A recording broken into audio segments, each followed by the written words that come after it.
Mollusks. They go beyond your average snail on the sidewalk or the shells of clams and mussels you find on the beach. In fact, the vast world of the Mollusca phylum comprises nearly 23% of all marine life, and the gastropoda class makes up 80% of the Mollusca phylum alone. So while some may not have heard of species such as the common limpet, the differences and similarities they share with their fellow mollusks make it all the more fascinating to learn more about. The common limpet, also known by its taxonomic name Patella vulgata, belongs to the vast gastropoda class. It's primarily found along the UK coast, but it also ranges from North Norway to the Mediterranean and continents Europe and Africa.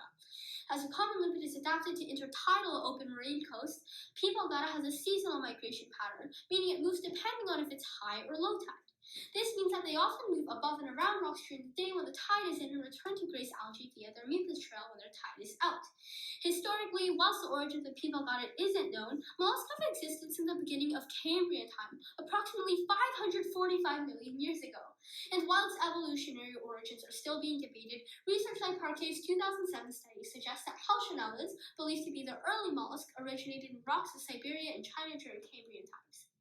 P. vulgata is characterized by having a soft body, radula, and a muscular foot for movement, like many gastropod species. However, one particularly interesting component of aquatic gastropods like the limpet is its ctenidia, or gills, within its respiratory system. Unlike some terrestrial mollusks that have a pulmonary sac acting as quote-unquote lungs made from the mantle cavity's lining, aquatic mollusks feature gills that extend from both sides of the mantle cavity.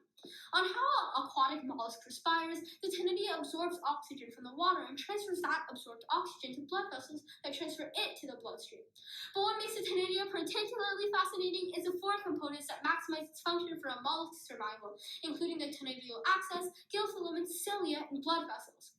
First, the gill filaments are cone-like complex folds of tissue that maximize the absorption of oxygen due to its large three-dimensional surface area. Additionally, the columnar epithelial cells that make up the filament are protected by glycocalyx that's held in place with microvilli, which furthers nutrient absorption efficiency by adding more absorptive surfaces. As seen in Neway, Davies, and Elder's electron micrograph of P. vulgata, the cilia, seen as little hair-like filaments on the cell, generates a current of oxygenated water that goes against the flow of deoxygenated blood within, enabling for more effective absorption as it takes advantage of the concentration gradient. And finally, with the convoluted capillaries covered by one layer of columnar epithelial cells, the shorter distance that oxygen molecules need to travel minimizes the amount of energy expended. So similar to villi, passive diffusion can thus occur because of the high to low concentration gradient. However, when mollusks have been found to be the animal phylum with the largest amount of documented extinctions at 50%, it's evident that the impacts of Homo sapiens onto mollusks have significant repercussions onto molluscan sustainability.